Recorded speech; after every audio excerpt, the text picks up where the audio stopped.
Welcome to recreating recipe. இன்றைக்கி நம்ம ice cream அது கூட எக்கை ஆட் பண்ணி ஒரு சூப்பரான டோஸ்ட் எப்படி செய்கிறதுன்னு சொல்லி பார்க்கலாம்.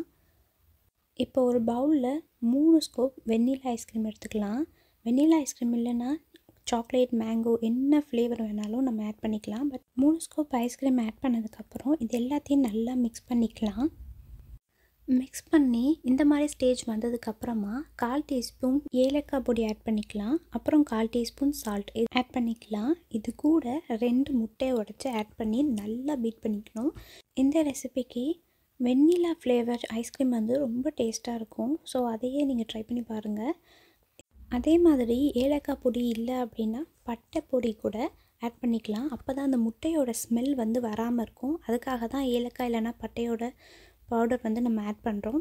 ஆட் பண்ணி நல்லா பீட் பண்ணணும். பீட் பண்ணதுக்கப்புறமா ஒரு பேனில் ஆயில் அப்படி இல்லைன்னா பட்டர், இது ரெண்டத்தில் ஏதாவது ஒன்று வந்து நல்லா அப்ளை பண்ணிக்கலாம்.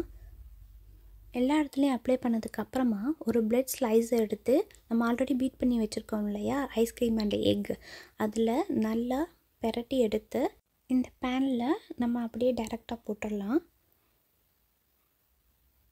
பேனில் போட்டதுக்கப்புறம் கூட இதுக்கு மேலே பட்டர் அண்ட் ஆயில் கூட அப்ளை பண்ணுறதா இருந்தால் அப்ளை பண்ணிக்கலாம். இது நம்ம ஆப்ஷன் தான்.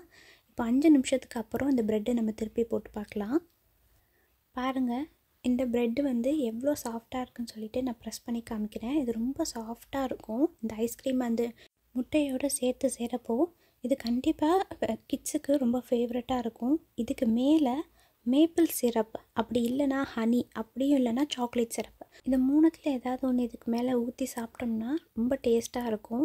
இந்த வீடியோ உங்களுக்கு பிடிச்சிருந்துச்சுன்னா சப்ஸ்கிரைப் பண்ணுங்கள், பெல் பட்டன் ப்ரெஸ் பண்ணுங்கள், மறக்காமல் இந்த வீடியோ